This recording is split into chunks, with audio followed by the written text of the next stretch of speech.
honor and respect. We are nothing without you, without you, without you.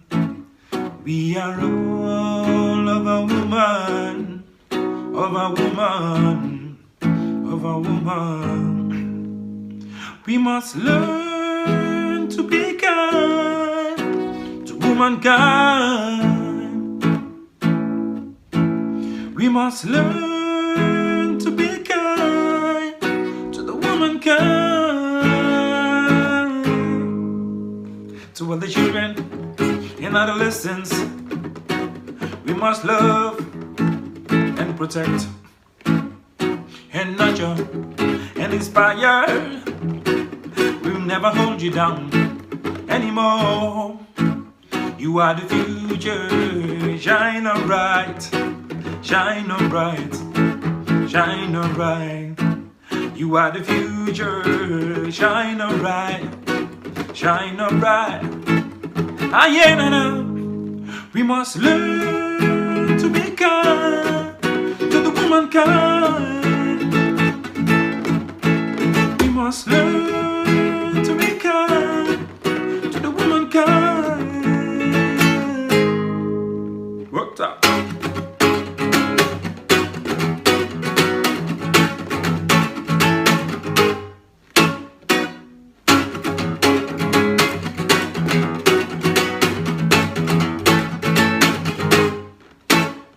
Compassion is a medicine. Let us put aside our differences. Show my love to the womankind, to the womankind, to the womankind. Without a woman, there is no president, there is no minister, there is no governor. Without a woman, there is no family, not even daddy, not even society. We are all of a woman, of a woman, of a woman. We must learn to be kind to the womankind. We must learn to be kind to womankind. Yeah, yeah. Oh, Lord of mercy. Thank you. Thank you so much, Nazim. That's fantastic. Welcome to Glow 2020. Nazim is our conference musician who's going to entertain us a little bit before the start of the session, and then he's also going to entertain us in breaks, and there's the option for watching his music during the breaks. So thank you so much, Nazim, for doing that for us. So I want to introduce, my name's Andrew Weeks. I'm the Professor of International Maternal Health here in Liverpool, and I've been chair of the GLOW Organising Committee for this year. Terry Kahner is over to my left here, and is from the Liverpool School of Tropical Medicine. She's Senior Research Associate in Midwifery, was formerly a senior lecturer at Oxford Brookes, but then came, 8 years ago, something like that, and works on skills training in obstetric neonatal care in South Asia. So you'll see various members of the GLOW Steering Committee and Local Planning Committee as you go through, as we introduce the fantastic lineup of speakers that we've got. Now, GLOW started in 2012, 8 years ago, and it was a group of UK enthusiasts in maternal health who got together, who realised that some of the huge conferences actually weren't a particularly good time for that close networking and allowing junior staff to present. And so we set up GLOW with an aim of 4 things. Firstly, to run a conference every 1 to 2 years, to bring together those working in research on reproductive, maternal and newborn health and stillbirth in low resource settings. Secondly, to support early career academics. And I think you'll see throughout the program that there's a whole number of early career academics that we're trying to encourage and trying to support as they find their way. We try and enhance networking, and that's partly the point of the conference, but then also to provide educational updates.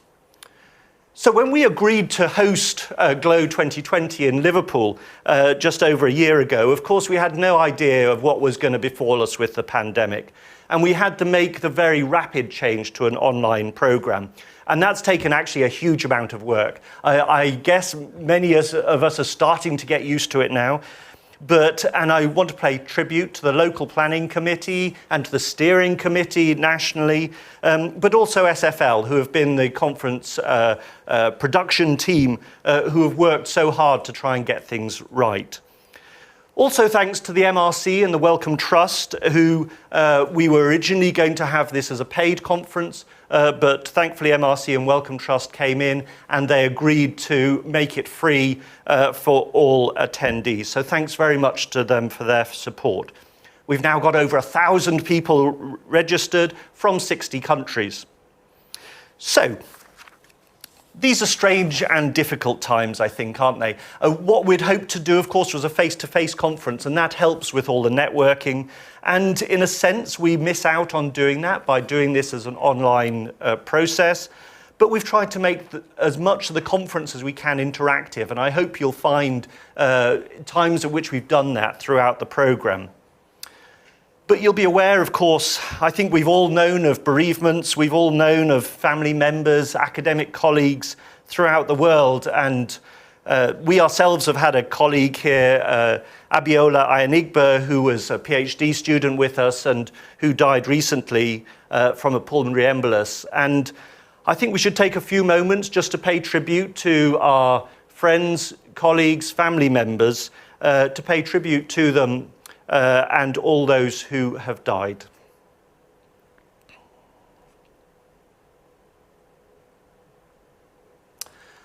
Thank you. So, GLOW 2020. We have three themes this year. One is implementation science, the second, which is largely today.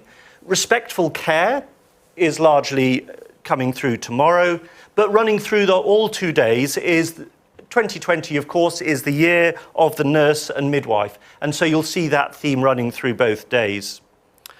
The conference is hosted by the University of Liverpool SANU Research Unit and by the Liverpool School of Tropical Medicine, and we're very grateful to their institutional support. Indeed, we're over here at the Liverpool School of Tropical Medicine in their brand new teaching rooms, a modern facility. And in fact, it's just across the road from their original buildings, the old building that we can see as we look through the windows, which dates from 1898. LSTM, of course, was the first institution in the world dedicated to research and teaching in the field of tropical medicine. And then across the road from that, behind that, is the University of Liverpool's Victoria building, which was built in a very distinctive red brick in 1892. And that led to the original name of Red Bricks University, which in the late 1800s was the original universities which were set up by the government. So this is a city with a rich academic history. And yet, we're trying to bring this right up to date now with this virtual conference. Now, SFL have been working with us on getting the production right and trying to get the access to the app right and to the website. I know there's been a few people having problems, and if so, I apologize for that.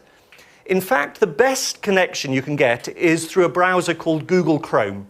Many of you will have that already, and that's what it's set up to run through. But also it works beautifully on the apps. So on the telephone apps, if you've got your phone and you download either on Apple or through Android GLOW Conference, then it works beautifully on that. It has rather more difficulties on Internet Explorer and on Safari. And then you'll find that on that, there's all sorts of different options. If you go to the home screen, there's posters. The best way to access it is through the live agenda, which I guess you found if you've got this far, but you go through the live agenda and then you just see the events running one after the other. There's a number of the sessions that are parallel, and you can choose which one of those you want to access. There's also ways to message those others attending, and if you look at the list of attendees, then you can send a message to any of them. Indeed, you can arrange to virtually meet them. So if you go, oh, that Terry Kahner, I've always wanted to ask her a question about her work in Bangladesh, then you may find her name, click on it, and arrange a time at which you can do a virtual call with her. You can also message the speakers. If there's something when Sally speaks a little bit later, you may say, actually, I didn't really have the guts to ask, but what I've always wanted to ask Sally is about this or that. And you can directly message the speakers. There's also a voting app, and we should be able to get voting up live. Is the voting app on this one live? It's not yet. Okay, so there's a number of points at which you'll be asked to vote, and when you come up on the home screen, on the screen related to that particular talk, you'll see where you can vote. So, anyway, let me stop blabbering and we'll get on with the programme. I want to introduce our first speaker, who's Professor Sally Theobald. She's a social scientist with over 25 years of experience in collaborative research projects, especially in health systems strengthening in Africa and Asia. She currently leads research projects worth over £30 million with a focus on gender equity, health systems, and sexual and reproductive health and rights. Now, with all that, we're actually very lucky that she's here in Liverpool with us and that she's agreed to come and talk us through the issue of implementation research, of which she's a world-renowned expert. So she's with us throughout the day. She'll give this initial talk to start with. She's got with her Helen Piotrowski, who is going to be helping with some case histories, and also Motto Nganda, who's going to do the same. So she's going to be with us then for this initial talk, and then she'll be with us a panel discussion. I think she's on at midday, so please watch that. And also a workshop at 3 p.m, which will be a little bit more interactive. Remember, all these are UK times, so you'll need to adjust it for wherever you are. So, Sally, thank you for coming to speak to us, and we look forward to hearing what you have to say.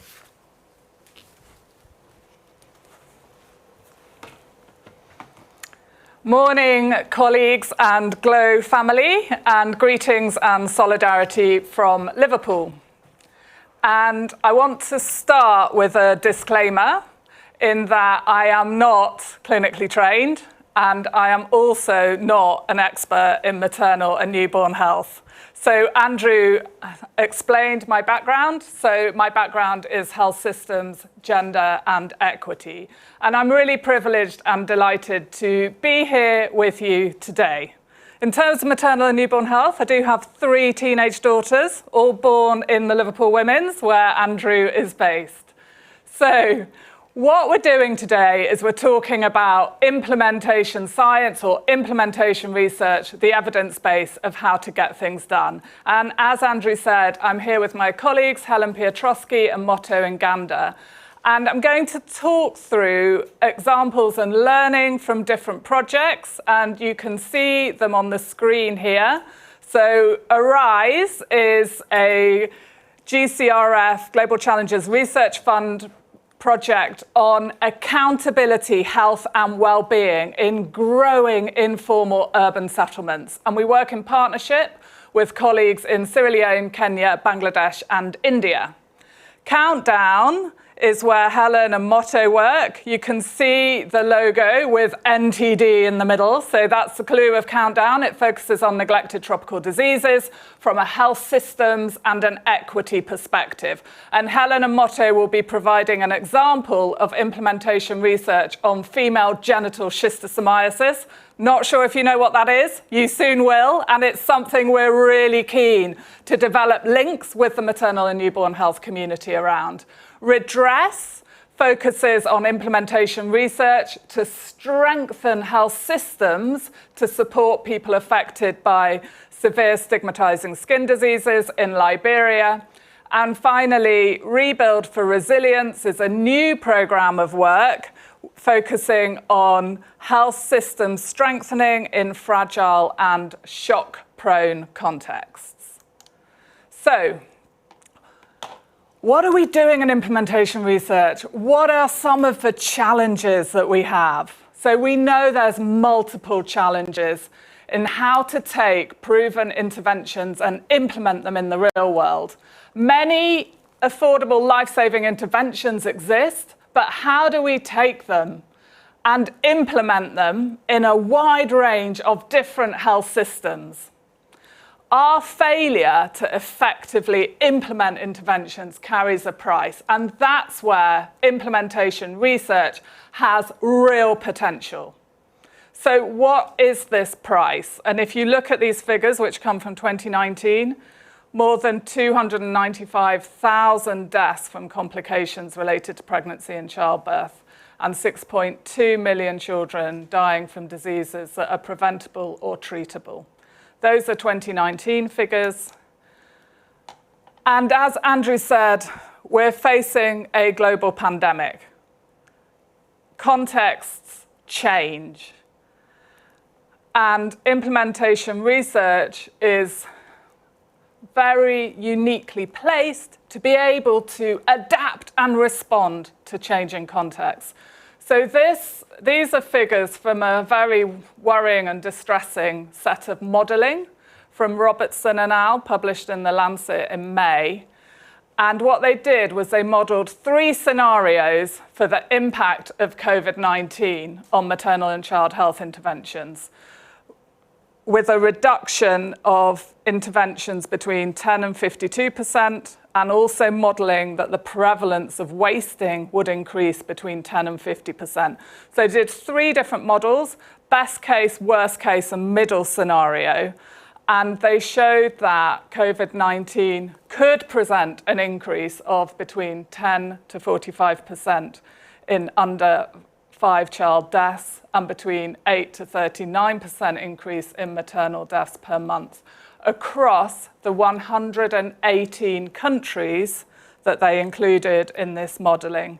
They also show the reduced coverage of 4 childbirth interventions and provide more detail in the impact of increasing in wasting prevalence and what that would mean. So I don't know how these are panning out, these modellings. You will know from the multiple country context that you work in the impact of COVID-19 on maternal and child health. And we also know that mortality is the sad tip of the iceberg, and that there's multiple morbidities that also are impacted by COVID-19. So it's a worrying time, it's a changing world. We need to be responsive to these challenges that this global pandemic brings. Implementation research, adapting services in ways that respond to these new realities is really very vital right now. So why implementation research then? And what do we mean by implementation research? So very simply, implementation research involves the creation and application of knowledge to improve the implementation of health policies, programs, and practices, and achieve national and international health goals. And ultimately, it's intended to improve people's health through more informed policies, strengthened health service delivery, empowered communities, etc. So what we want to do today is share with GLOW colleagues learning from the practice of implementation research, and we're using different country examples, different context examples. We're doing a bit of a global tour, and we're using case studies to illustrate what is implementation research, what is the essence of implementation research, and what have we learned about how to adapt it within the realities of COVID-19, and to show how implementation research can accelerate efforts to bridge the no-do gap and cement relationships between researchers, policy, and practice.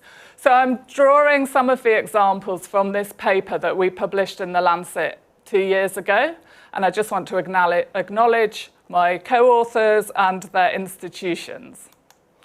So I've got 5 key messages now for you that try to embody the essence of implementation research. Number 1, offers a way to understand and address implementation challenges and contribute to building stronger and more responsive health systems within the realities of specific contexts. Contexts are different and contexts change, as we're seeing dramatically in 2020.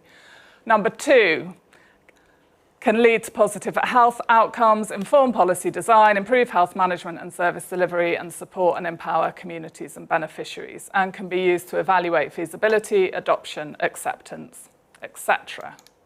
Number 4 is that implementation research often uses multidisciplinary approaches. There's not one method automatically associated with implementation research or implementation science. The methods follow the problem. So there's a range of different methods that we can use, empirical, systematic methods to document, analyze, and address key health problems, contextually tailored. And this last point is really important. It's an approach to doing research that fosters ownership, collaboration, and influence. It's about working together. Policymakers, implementers, communities, researchers, entrusting partnerships in the co-production of knowledge. So I just want to show you the range of disciplines and ideas that feed into implementation research. It's come from multiple perspectives. So here you can see some of the types of methods that are used, the primary audience for research, and the typical research questions that might be asked. So if we look at the bottom one, participatory action research, often working with participants and community members to look at how can we learn and be empowered to act. Here are the different disciplines that are at the heart of those different types of implementation research traditions. So you can see there's a whole range from engineering to sociology. And there's a lot of debate. This is a rich field. And in the Lancet paper, we've summarized some of the history of that, some of the discourse, some of the ideas. So if you want to learn more about that, do look at the Lancet paper. I also want to briefly talk about the continuum of research. So we work across a continuum. So at the left-hand side, proof of concept, the more basic science, and to the right-hand side, the informing scale-up health systems integration and sustainability. So, and to the right-hand side is where implementation research really comes to the fore. And that's where most of the examples that I will be talking about today and Helena Motto will be talking about sit. But again, more details in that Lancet paper if you want to have a look. So what I'm going to do now is just run through some case studies against these different 4 areas. And these are not mutually exclusive. They overlap in different ways. But number 1, implementation research that has positive effects. So the implementation problem here, and as a GLOW audience, you'll know this much better than me, sepsis or severe bacterial infection, a leading cause of neonatal death. Rapid onset and relatively difficult to definitively diagnose. So WHO recommendation for sepsis was hospitalization and treatment with injectable antibiotics for 10 to 14 days. A real challenge for weak health systems, human resource shortages, and for many families across Africa and Asia. So a set of coordinated implementation studies and outcomes were set up, DR Congo, Kenya, Nigeria, Bangladesh, Pakistan, to establish the evidence base for implementation of strategies for outpatient management. The simplest of these involved 2 days of injectable antibiotics and 7 days of oral antibiotic with follow-up. And studies showed that these guidelines could help achieve 20% reduction in neonatal mortality. And the government of Bangladesh was assessing the adaptation of these new guidelines and reviewing it every 3 months. Review, iterate, change, learn, health systems as complex adaptive systems. And this idea of ongoing iteration is really key in implementation research. Next up is an example. This one is also from the Lancet paper. It's about scaling up nutrition. So the implementation research problem, 2 billion people affected by micronutrient malnutrition, 161 million children suffering from chronic undernutrition. And again, as we talked about earlier, these are sadly going to increase. I work with a children's hospital in Yemen. What we're hearing about in Sana'a is that 45% of children have permanent damage from severe and acute malnutrition.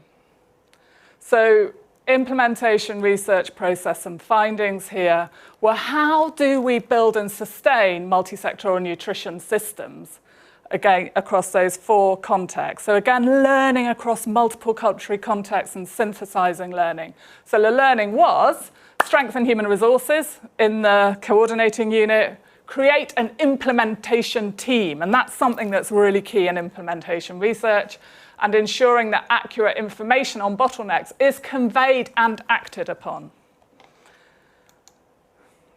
Another example about implementation research to improve the management of programs, and here is a problem that is at the heart of this GLOW conference, respect in maternity care. And the problem here was disrespect, abuse and neglect is a barrier to facility-based birth and a violation of human rights. So here, the implementation research process in Kenya involved a multi-level intervention with partnerships, again a team, researchers, Ministry of Health officials, implementation agencies, health providers. They drafted legislation and guidelines and training for facility-based supportive counselling. And through close work with stakeholders, packages of interventions were developed and tested to reduce abuse. And again, you can see there was a reduction in overall disrespect and abuse, despite the context changing. And in this case, during that time period, a policy of free maternity care was introduced, presumably leading to higher use of this type of care, and there were nurses' strikes. So I'm going to hand over now to my colleagues Helen and Motto, who are going to give you this exciting example of implementation research for case management strategies for women and girls with symptoms of female genital schistosomiasis. So get your heads in Liberia and Nigeria. Thank you.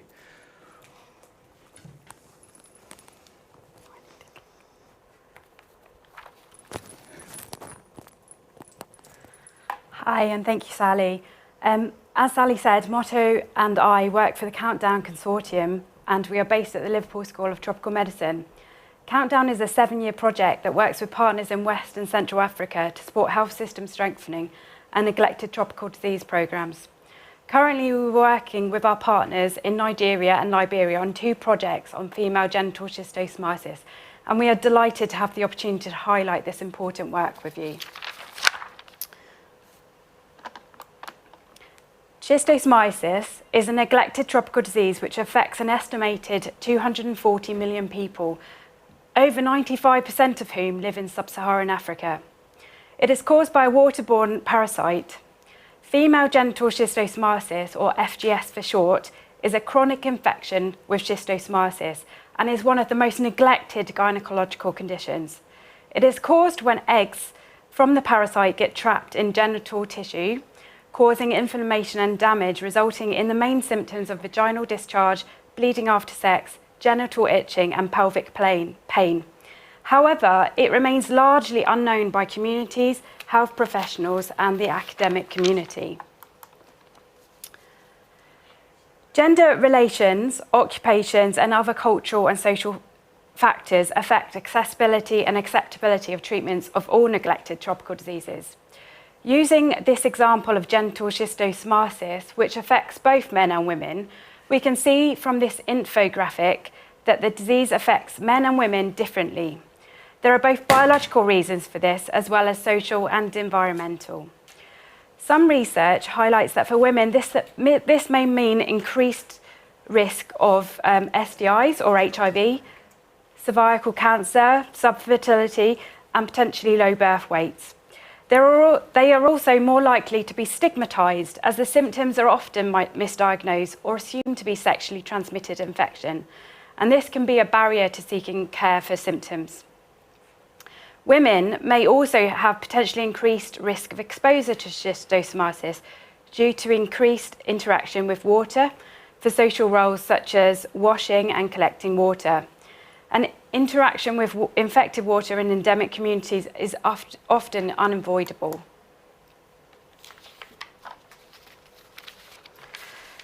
So as stated previously, FGS remains one of the most neglected gynecological conditions and is largely under-researched. Current national treatment strategies for schistosomasis focus on school-based deworming campaigns and misses out children under 5 years old, out-of-school children and adults at risk.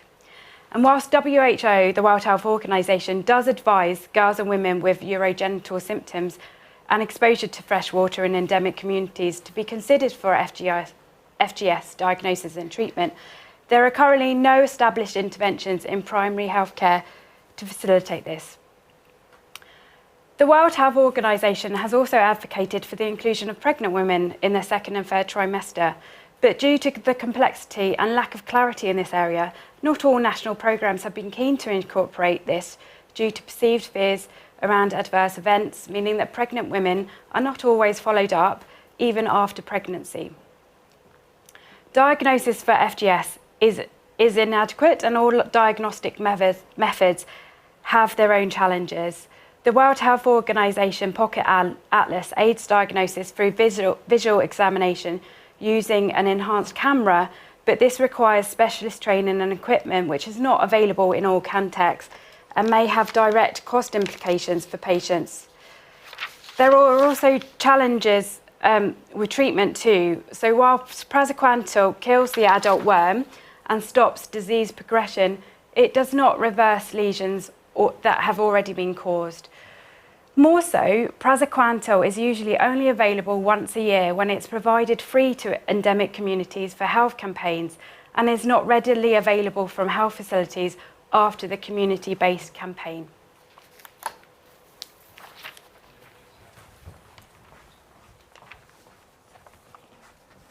Okay, thank you, Helen. So we'll continue with that. Our implementation research seeks to address some of these challenges, which include to increase awareness amongst health professionals and communities about FGS and reduce stigma amongst women, to support diagnosis of FGS within primary healthcare facilities, and to increase the availability and accessibility of praziquantel within primary healthcare settings. Countdown would collaborate with health system stakeholders and communities to co-develop and test an integrated package of care for women above 15 years old who present within primary health facilities with symptoms of FGS in endemic regions in Nigeria and Liberia. This will include health system referral pathways for diagnosis, for treatment, follow-up, and counseling. We are using an implementation research framework known as quality improvement, or the plan-do-study cycle, which uses participatory methods to engage stakeholders across different levels of the health system. Health actors are the co-researchers who design and implement the care package, supported by a quality improvement team. Evaluations such as interviews, focus group discussions with patients and health workers, quantitative analysis of cases diagnosed, treated, and referred, and cost analysis will be used to feed into learning sessions where the care package is revised, adapted, and there will be a plan for advocacy for implementation. So, developing a systematic guide in a disease context that overlaps with other diseases like STIs has been a challenge. The question is, how do we manage impact on women diagnosed? How do we manage the complexities around referral pathways in endemic areas and often associations with other women's health, such as sexual violence?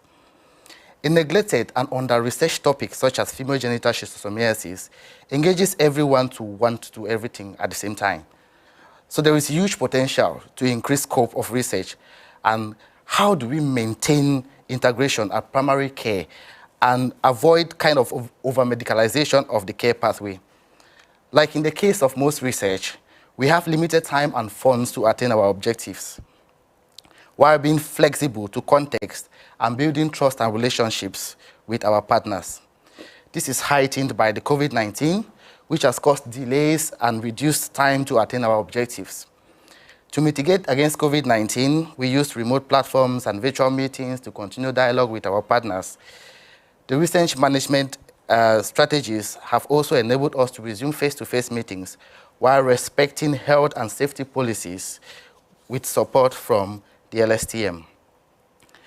So far, we have been working with national NTD programs in Nigeria and Liberia, and our studies are driven by the Schistosomiasis program managers who have been laying foundations for consideration of FGS within revisions with national NTD policy over the next 2 years. So far in Nigeria, we have conducted an awareness-raising workshop with health workers, recruited quality improvement team, sampled our health facilities for implementation, and ran our first learning session where an enthusiastic team developed a questionnaire for a draft questionnaire. So in these photographs, we used the participatory method called stepping stones to understand community and health facility needs within primary care. Our next step is to refine our tools, establish referral pathways, and roll out. In Liberia, we have recently mapped stakeholders as co-researchers and quality improvement team, trained our research assistants, and begun baseline data collection in partnership with county NTD focal persons. Our next step is therefore to conduct an awareness-raising workshop and begin development of the care package. In conclusion, conducting implementation research in a neglected area of research requires managing expectations while still being flexible and maintaining quality relationships. This will be critical to its success. We hope that our research will not only reach its aim and objectives, but will be a catalyst for future research and advocacy within this area.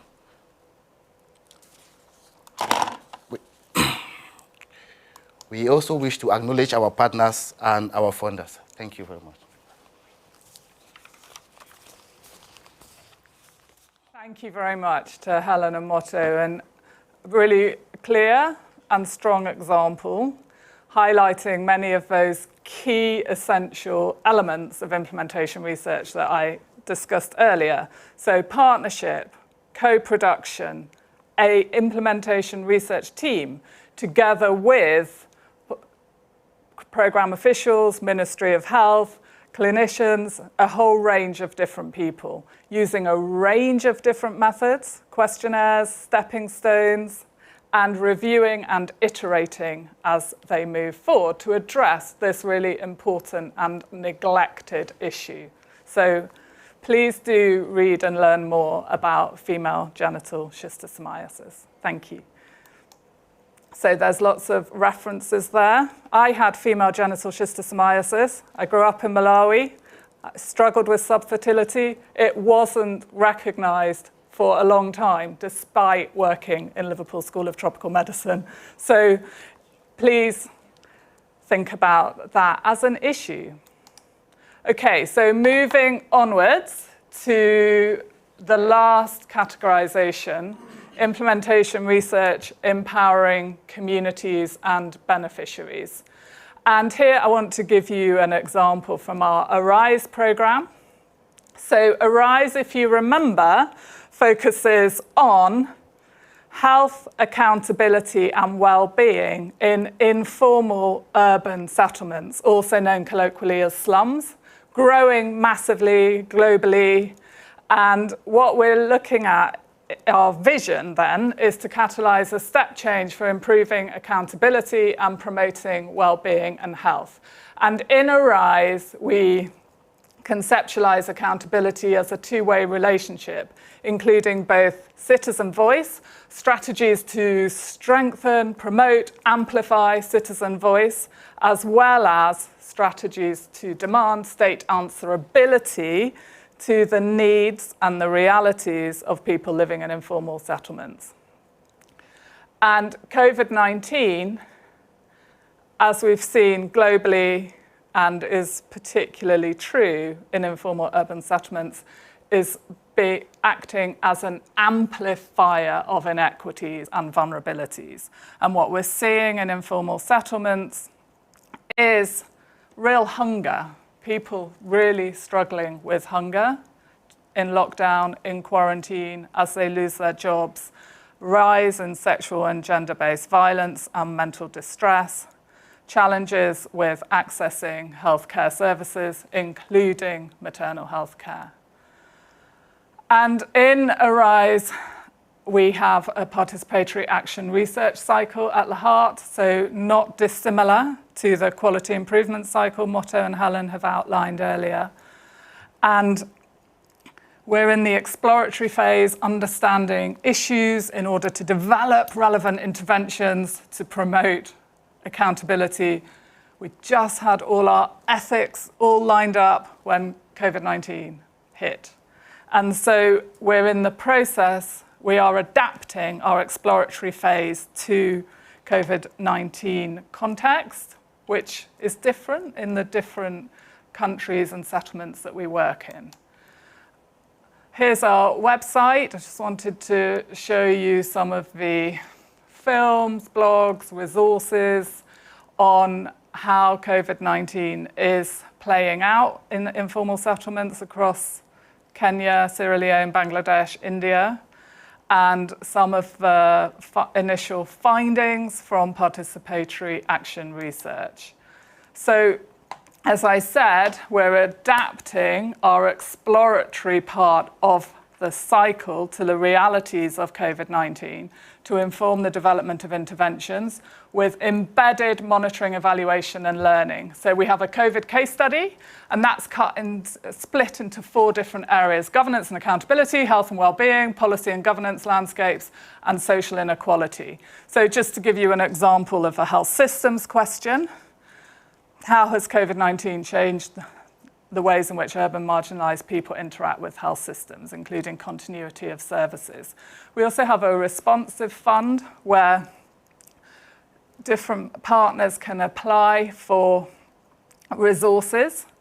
And we have one that is just starting, and it's from Slum and Shack Dwellers International, which is a really inspiring organisation, a federation of NGOs and people living and working in slums and informal contexts across 38 different countries. And so colleagues for Slum and Shack Dwellers International, the problem in one settlement in Nairobi was that people are starving, people are really struggling, livelihoods have disappeared, food security is an issue, and access to government relief is linked to tenure. You have to have an address to get access to relief.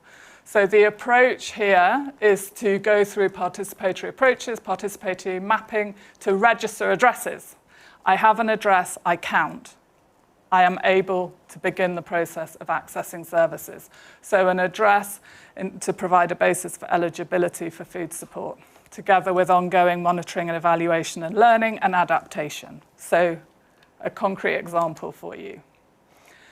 And I just want to continue on this theme of context embeddedness and changing contexts and share some learning from work we did 4 years ago. So this was implementation health systems research to support and strengthen human resources for health. And we were working in 2 contexts which changed dramatically. So Sierra Leone, when Ebola came, and Nepal with the devastating earthquake on the 25th of April. And in both contexts, and this is learning from the Rebuild for Resilience program, so these are our partners in this new program, and we were working together to say, what do you do when such rapid changes to context happen? And we've reflected and synthesized the learning. And in both cases, the partners we were working with were embedded within the health system, had trust within the health system, would be able to bring learning from the ongoing research into the adapted health systems response.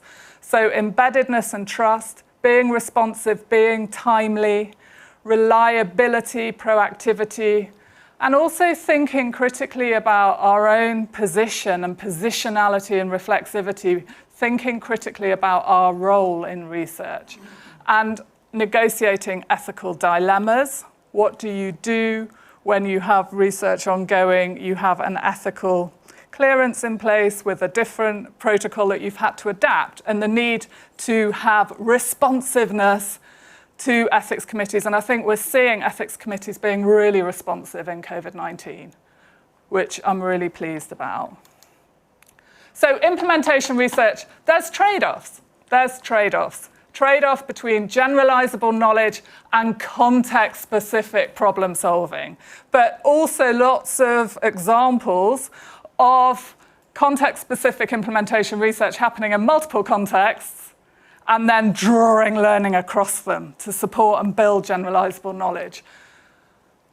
Sometimes trade-offs between methodological rigor, timeliness and usefulness, fidelity of intervention implementation towards adaptation of intervention to changes. Health systems grow, change, adapt, context change, we need adaptation. Researcher reward through potential application of research. And I think that maybe 10 years ago there was much less implementation research than there is now. And I think implementation research is really growing as a relevant, useful academic endeavour. And these risks of low academic recognition are decreasing. And in the UK, we have the Research Excellence Framework and impact case studies that we have to submit to. And I think implementation research has a real opportunity there. Implement a reward through strengthened programs when things go well versus risk of exposure from poor performance. Everything's not within your control in implementation research. You are within the systems and the health systems. Ethics. So, the real-world context of implementation research can bring challenges. It's at the intersection between the boundaries between clinical care, quality improvement, and public health might be blurred, as might be the perceptions of relevant ethical implications. And this paper from 2018 talks about ethics, 2019, researchers and ethics committees might not fully appreciate that implementation research is different from biomedical and clinical research. We have to explain our work very clearly, and we have to be very willing to go back to ethics committees and discuss when contexts change and when our program changes. And the ethical considerations here is interesting across the different phases of implementation research, but I think key to that is this stakeholder and community engagement across the whole process. But if you want to read more about ethics, there's some papers. I also wanted to mention safeguarding. So safeguarding is really gathering pace as a very important issue for us to consider and address. So keeping our researchers and our participants safe, reducing harm. And there's two resources here. There's a paper from our ARISE program about how we've gone about developing a safeguarding process. And also in ARISE and Liverpool School of Tropical Medicine, we partnered with the University of Liverpool to produce this UK CDR guidance on safeguarding in international development research. And this has been updated with a addition in terms of thinking about COVID-19.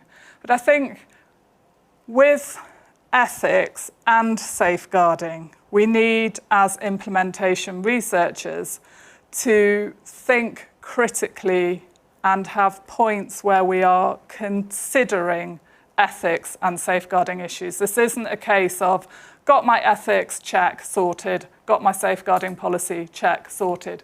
We have to keep reviewing, updating, because context change, issues change, and things can be unexpected. So if we are doing implementation research on one particular issue, you heard about female genital schistosomiasis earlier, and other issues come up.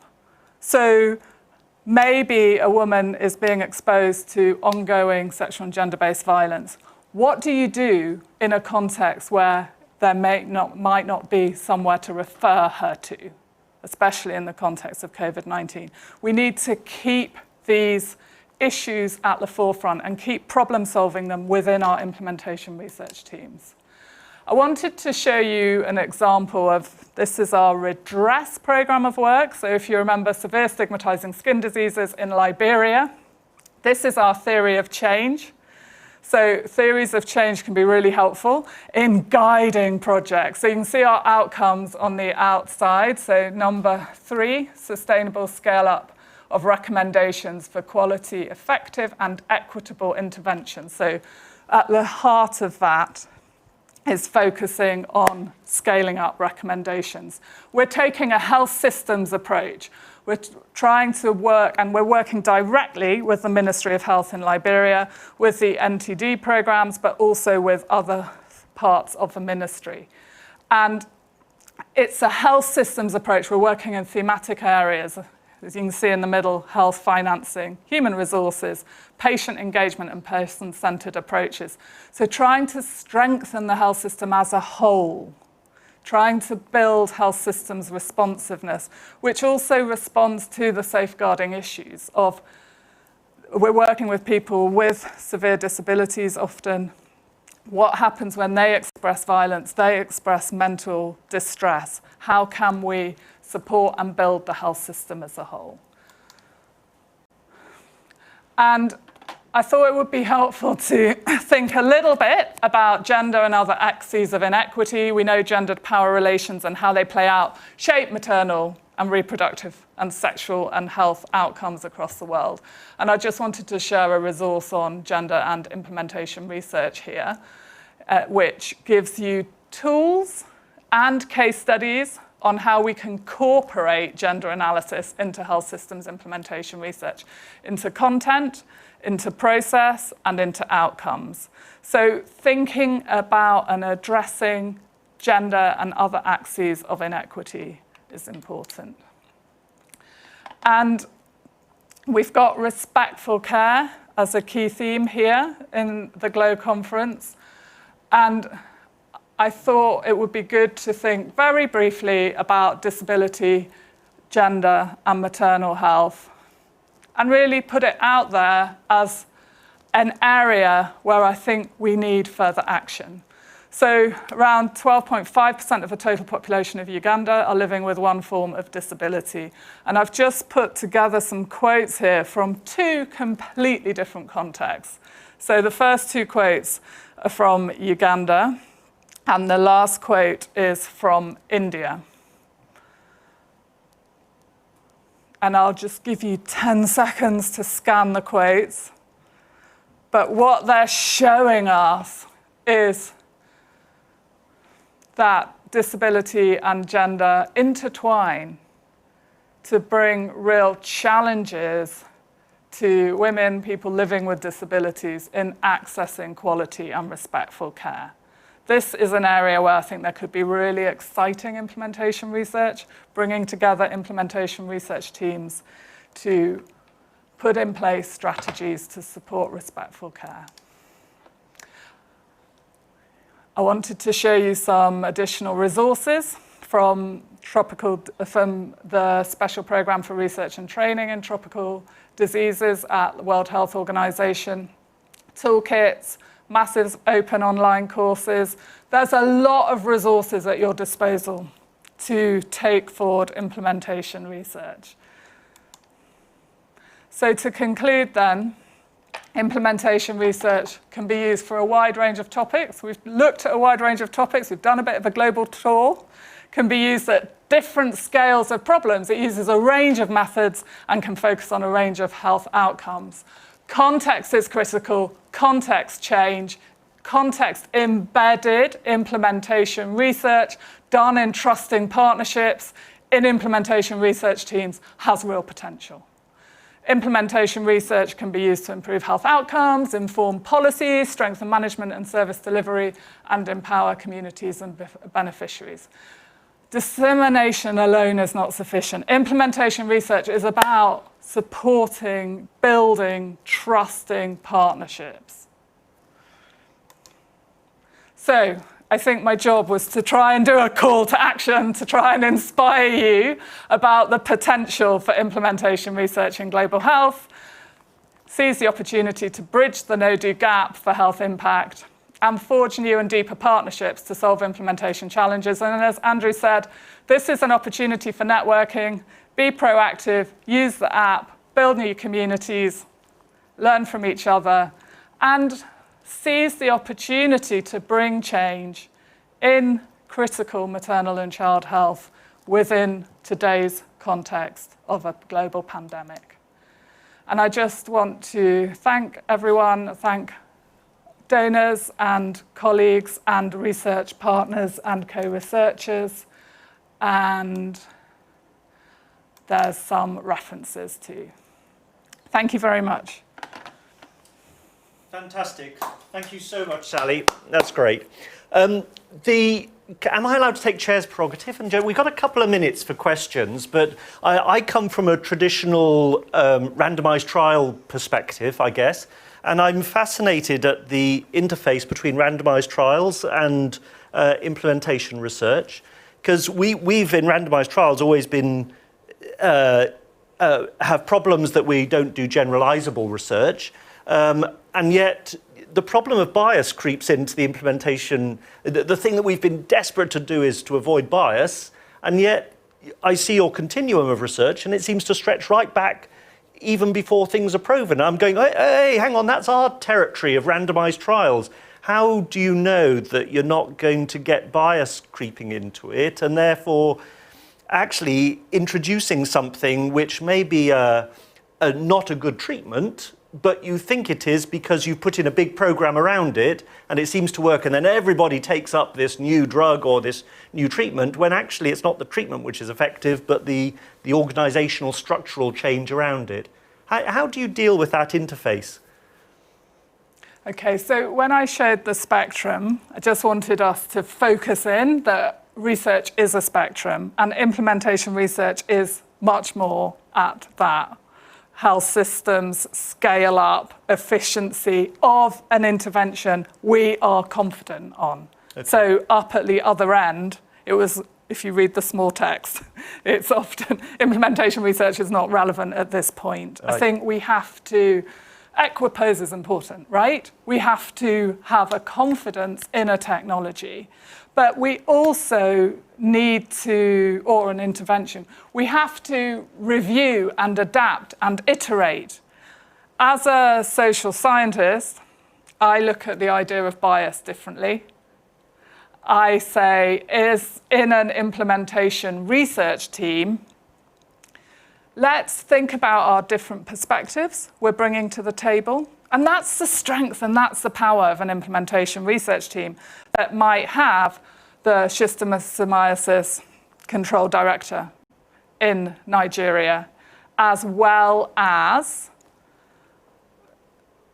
people working at a primary healthcare centre, as well as women affected by female genital schistosomiasis. They're going to have different experiences. They're going to bring different perspectives to the table. And that's about trust and partnership and bringing them together and bringing that joint learning together to say what's working, what isn't working well, and from whose perspective and why. That's what I mean by positionality and reflexivity in that diagram I showed about how we had to adapt in Sierra Leone post-Ebola and in Nepal post the earthquake. So is that bias, bringing different perspectives to the table, or is it actually rigor? Okay, fantastic. We'll have plenty of time to discuss this. The workshops, I think we're together in a workshop later on this afternoon, and we'll come to explore some of these questions again. And in the plenary session as well, that's got further chance. I think we've run out of time. There are questions online. There's quite a lot of interesting questions cropping up, and maybe you could have a look at those, because you may be able to communicate directly with the people who are asking them. Because in 6 minutes' time, we've got the next the next speaker, and we want to try and keep to time as much as we can. The next speaker is Annie Portella from WHO, and she's talking about respectful maternal and newborn care and giving us a time to action. So in the meantime, you've got about 5 minutes. We're putting a bit of a gap between each of these speakers.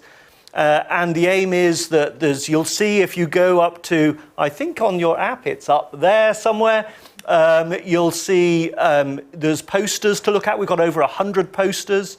We've got a yoga session. If you feel stressed out, go and do a bit of yoga. If you want some more music from Nazim that we heard earlier, that's there as well.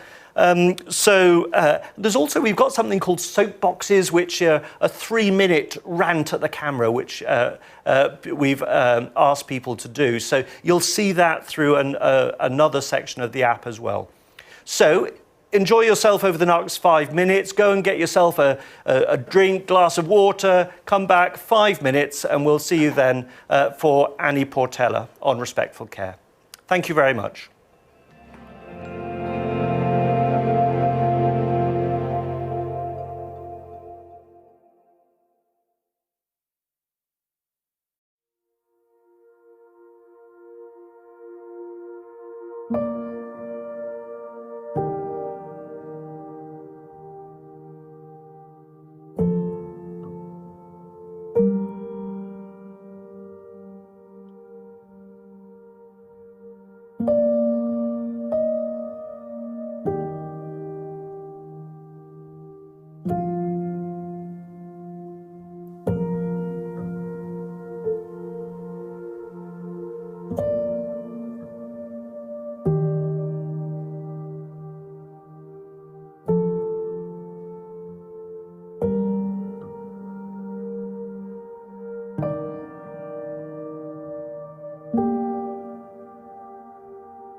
if I'd stayed up at night and dreamed of ways to rule the world.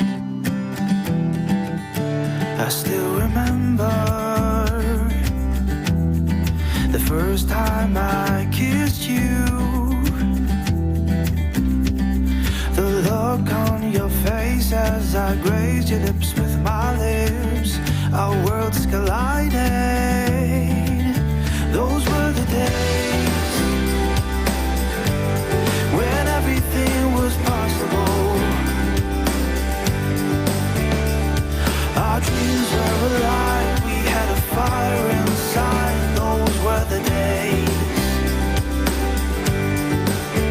Those were the days.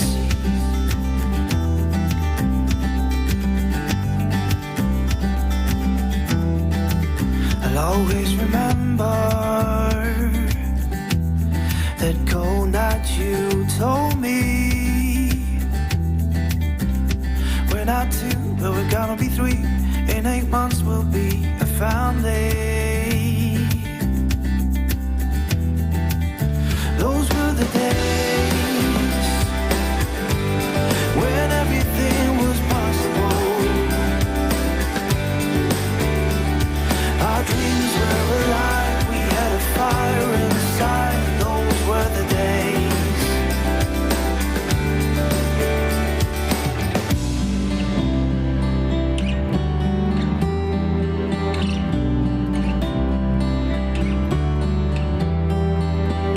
Right from the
So, welcome back to GLOW 2020. As you may realise, we're having a few technical difficulties at this side here. Annie Portella from WHO was due to link in, and there's some difficulties in connecting with her. So please be patient, and we'll get through to her as soon as possible. Now, I think there'll be many of you who listened to Sally Theobald earlier talking about implementation research. And we thought that this was a good opportunity because actually at the end of her talk, we didn't get much time for questions. And so now would be a good time to just talk about implementation research. There's quite a lot of questions which came up online. You should have seen under questions and answers on the online, on the app. If you have a look at that, you'll see how it is, you'll see some of the questions there. So we wanted to work through a few of those. As soon as Annie Portella, we get the connection right, then we'll hand over to her. But we thought it was a shame to waste some what could be very useful time. So Terry Kahner has been working on the text questions. Terry, what did you have on the text? Well, we've had loads of questions, so thank you very much. I think to start with, maybe a simple question to start with would be, what's the difference or the similarities between implementation science and quality improvement? Okay, thank you very much, Terry. And also thank you very much to our GLOW colleagues and audience for listening. I'm really pleased to hear that there's questions and comments coming through. And this is a really good opportunity for dialogue. So implementation research, implementation science, it's a broad set of different methods, approaches. I talked about all the different disciplines that instill and infuse into implementation research. So in terms, I would say that quality improvement comes under the broader umbrella of implementation research and is a really good approach to implementation research. We heard the great example on female genital schisto using quality improvement as a way to understand the problem, plan, act, do, iterate, change, improve. Oh, that's brilliant, thank you. Much clearer for me now, so I hope for everyone else. How about some tips for junior academics? We've been saying within the GLOW conference that this is an opportunity for junior academics, so what tips would you have for some junior academics if they want to try some implementation science? So I think I'm going to have delegation skills and hand this one over to Helen and Motto in terms of your experience of working in implementation research. What tips would you give to our GLOW colleagues, to junior researchers, to engage in implementation research? Thank you very much, Sally, and for the person who asked the question. I think for junior researchers, the main thing you should do is take the opportunities as they come. So when you get into a conference like this, you should network as much as you can with the senior researchers and the partners that are available, because that is where you get to grab the opportunities that show their way with the senior researchers and the partners. And when you get those opportunities, you need to continue building the network and the trust between those leaders and the partners with which you are working with. The COVID-19 itself had many challenges, yes, but COVID-19 also brought a lot of opportunities. Like, for example, with us working with the NTD programs, we had to design ways of re-engaging with community outreach programs within the COVID-19 context. These are subjects that were quick funds or quick topics that were available for involvement of young researchers like us to get ourselves well engaged. So it's usually a matter of networking with senior partners, networking with senior colleagues, and taking the advantage when they come, like the GLOW conference. Thank you. Thanks, Motto. So networking, and also if you're working within a health system, you know those issues, you know those challenges, you have that tacit and experiential knowledge, right? You can link with others to say, how do we address, what is our implementation problem? How can we work together? You're committed to your health system. This is an opportunity to build those networks, Motto has talked about, and address implementation problems. Helen, I don't know if you want to add anything. Nothing else to add, but just to reinforce, it's about building partnerships, especially with co-researchers and the teams that do bring so much knowledge and experience to implementation research. And as Sally was saying earlier, is being flexible and adaptable, and knowing that certain things might need to change for the better, and to be flexible and amenable to that change. Yeah, thank you. So should we summarise the learning? Flexibility, adaptability, building partnerships, and I think it's about knowing your health system, knowing the issues and being committed to change, and bringing together and having confidence to build networks and bring together teams for change. So we had another question. This is from Yadira. She's asking, or they're asking, So how do you create this support at the health facility level from the owners, maybe the management of the facility, the coordinators there, and actually get them involved in the research? Okay, so I think this links to what we've just been talking about. It's about building trust, building cultures of mutual support. People working in health systems want health systems that are as strong and as equitable and to have positive outcomes. I mean, that's an assumption, but it's one I believe in. Midwives, nurses, health workers, doctors are committed to change. So it's building the trust and the networks to enable that to happen. And people working at different levels of the health system have tacit knowledge, have experiential knowledge, live and breathe that health system at that level every day. They know what the issues are, listening, being respectful, building partnerships, pulling people together. And I think that's not a matter of seniority. Linking back to the question on junior researchers, we can all do that, right? But trust, collaboration, partnership, co-production, those are all the key words for me there. No, I would agree implicitly. I think from all of our experiences, when you're working with people, you start slowly,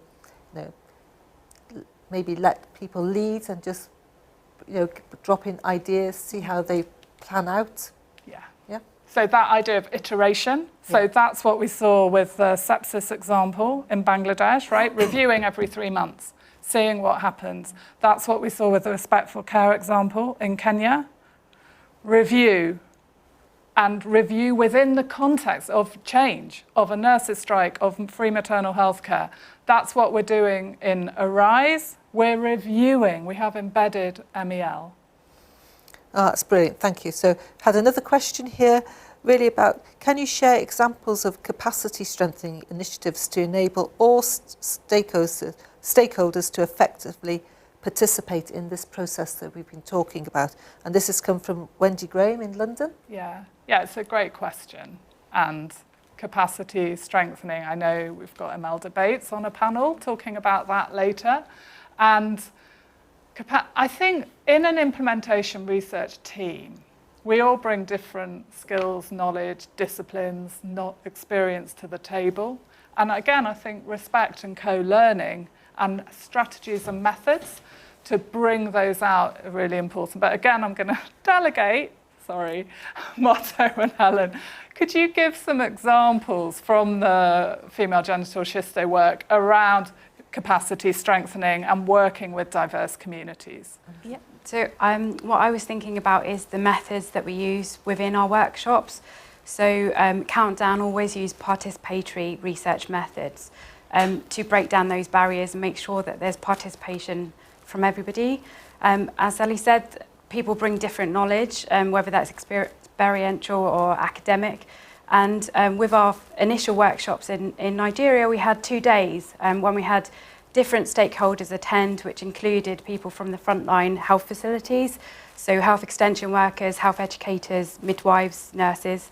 And we also had a range of specialist doctors in public health, gynecologists, directors of public health.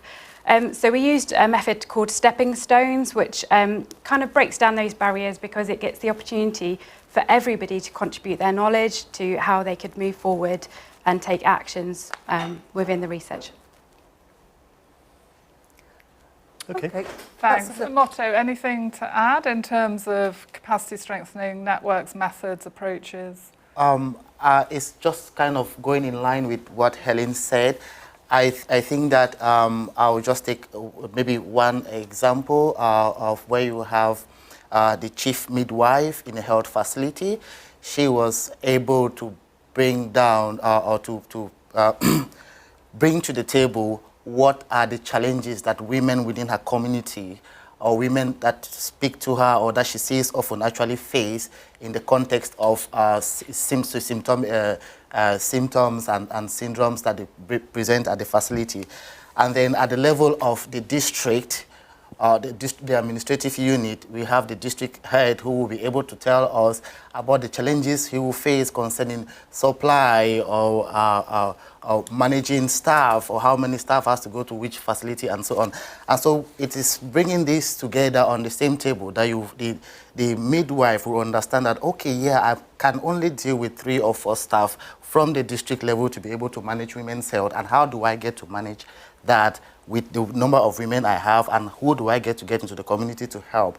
And likewise, the district person will also understand from that of the midwife on how best do I get to make this lady do her job very well. So it's a mixture of learning from each other and using that to strengthen each other, so that, you know, we can always get the job done. And then with us, with entities, we kind of are looking so much towards leaving no one behind from WHO, where there is a slogan that goes for nothing for us without us.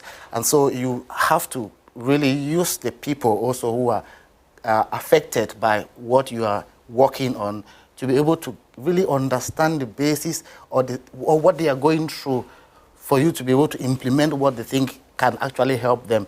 Because it is nice to always say, you know, I can bring you a drug or I can bring you this, but is that person really ready to embrace that drug that is coming, or to embrace whosoever is bringing the drug? Sometimes it just takes just the person who is administering the drug to make the difference, rather than the drug itself, or rather than the person who is, or the funder or whatsoever. So sometimes those are the little challenges that when they are brought on the table, we get a flow of learnings from each other, and we use that to build the whole system as a whole.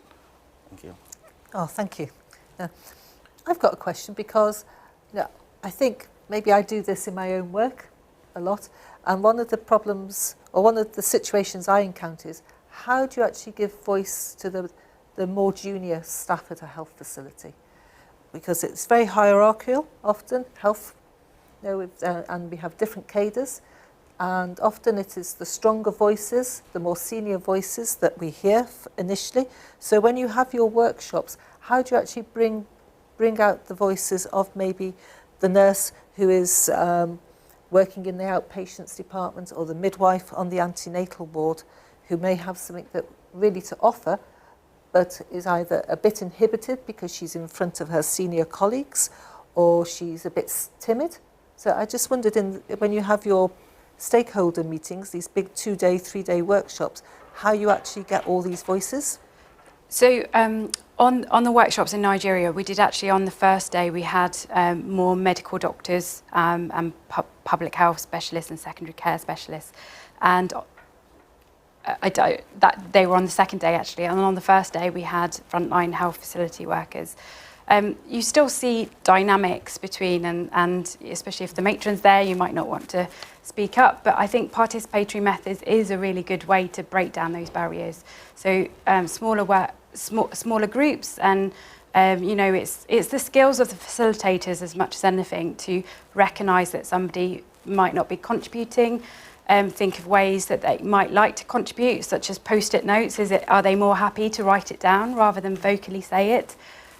So I think those are all skills that we're all learning, but participatory methods are definitely a good way to be thinking about those kind of things. Yeah, and Helen, brilliant response, and certainly power, hierarchy, gender dynamics, they play out in health systems all around the world, right?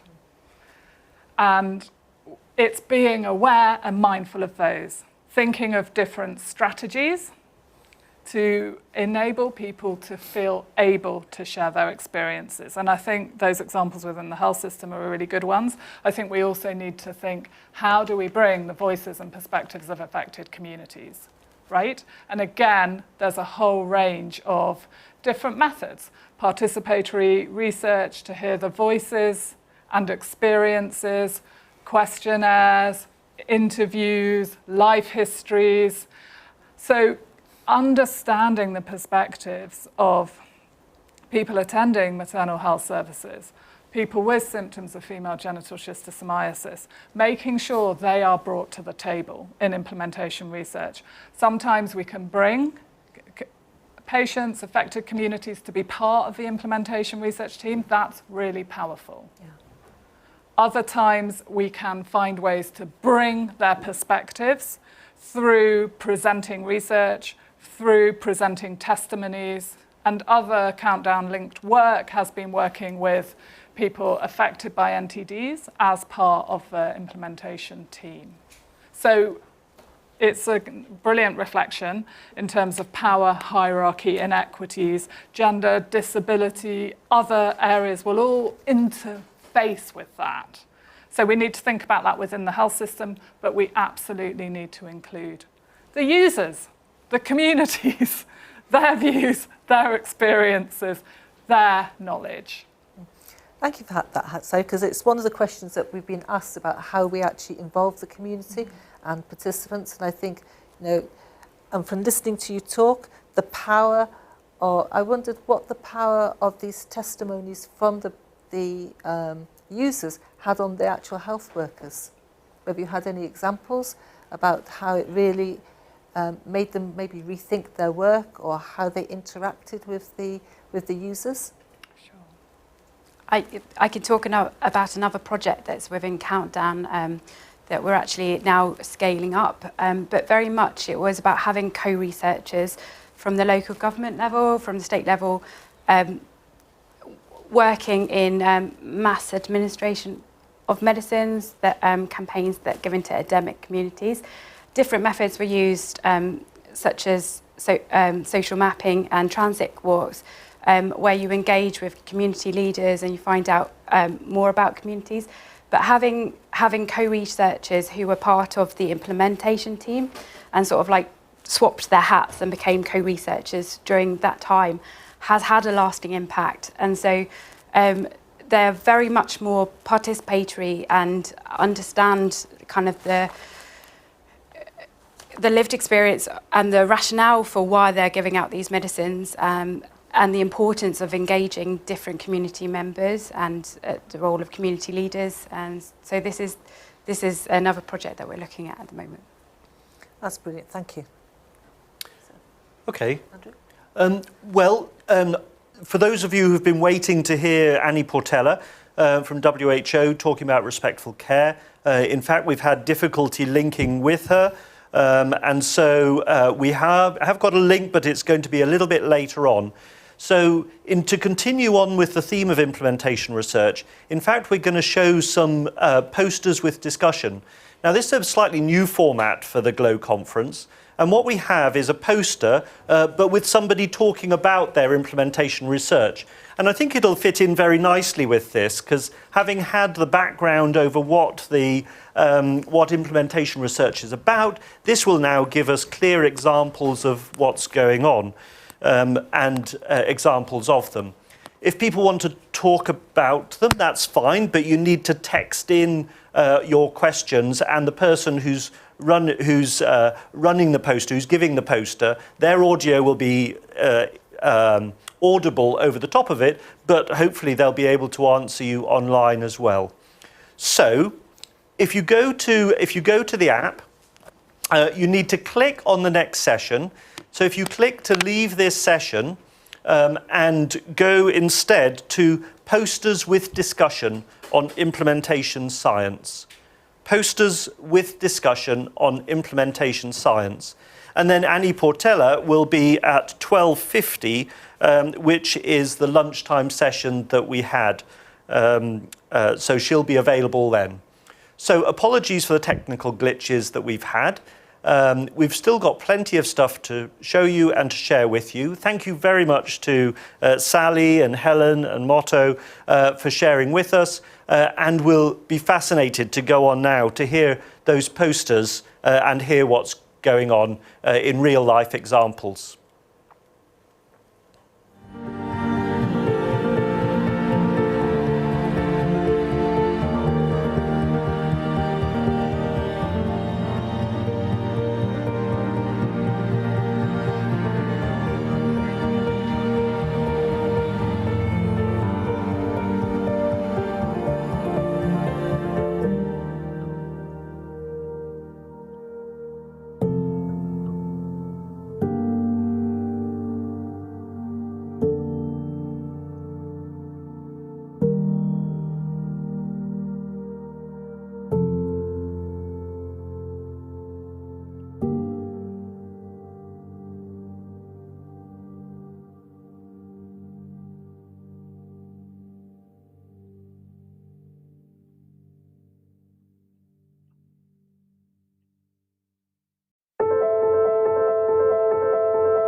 We played water fights, stayed up at night and dreamed of ways through the world.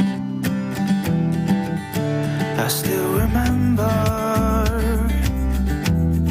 the first time I kissed you. The look on your face as I grazed your lips with my lips. Our worlds collided. Those were the days when everything was possible. Our dreams were alive, we had a fire inside. Those were the days. Those were the days.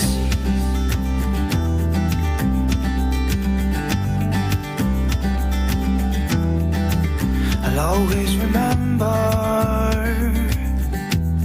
that cold night you told me we're not two, but we're gonna be three. In 8 months we'll be a family.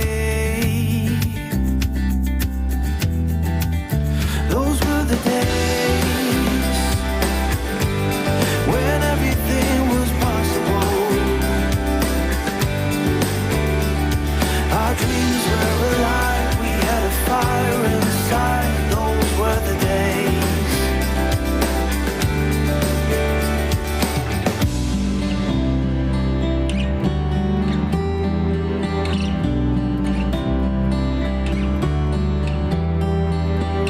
Right from the beginning, I knew that I loved you. Girl, we've got something amazing. It's just me and you, still so much to do. Right from the beginning, I knew that I loved you. Girl, we've got something amazing. It's just me and you, still so much to do. We've been together for as long as I can remember. We have history, made memories. I choose you and me, baby.